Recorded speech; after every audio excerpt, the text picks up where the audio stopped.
She thought living was her escape. She didn't know it was the door to her own destruction. This is the story of Adaeze and what one man's family did to her for 9 long years.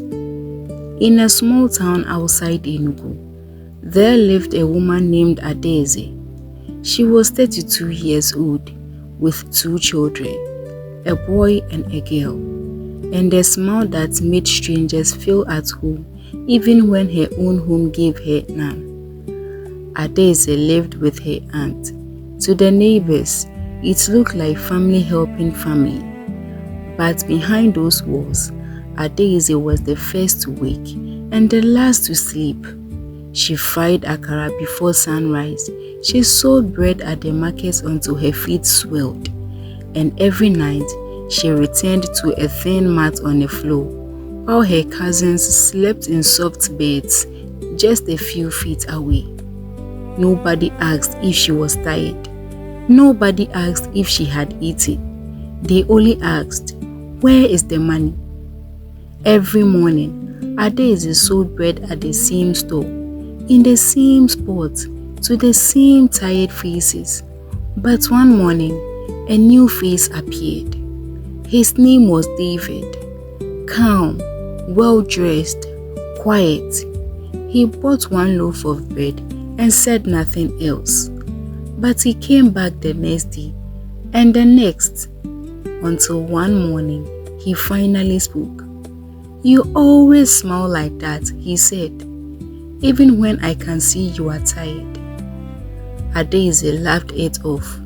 She had heard sweet words before, sweet words that led nowhere, but David kept coming back.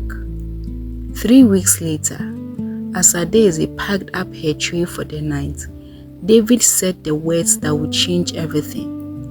"Adaeze, I like you. I want to take care of you, you and your children." She should have walked away. She should have said no. Every woman in that market had heard a story like this before. A man who falls in love with a bread seller, who promises the world after 3 weeks. Everyone knew how those stories usually ended. But that night, Adaeze went home and her aunt slapped her for coming 5 minutes late. That was the last straw. And the next morning, before the sun rose, Adaeze packed her things. For the first time in years, Adaeze had a real bed, a real roof, a real kitchen. David was attentive, gentle. He played with her children as if they were his own. For 3 months, it felt like the life she'd always dreamt of. But David had one condition, one he had not mentioned before she moved in. "If you want me to marry you," he told her one evening, "you need to give me a child of my own." Adaeze hesitated. She already had 2 children to raise. Was she ready for a third? But she loved him, or she believed she did, so she said yes. Weeks later, Adaeze discovered she was pregnant. David was overjoyed. For a moment, everything felt perfect. But that same week, something changed. David's mother arrived at the house. With her, his 2 sisters, and their children. What was supposed to be a short visit never ended. And from the moment David's mother stepped through that door, Adaeze felt it. Something had shifted. Adaeze didn't know it yet, but the happiest months of her life were already over.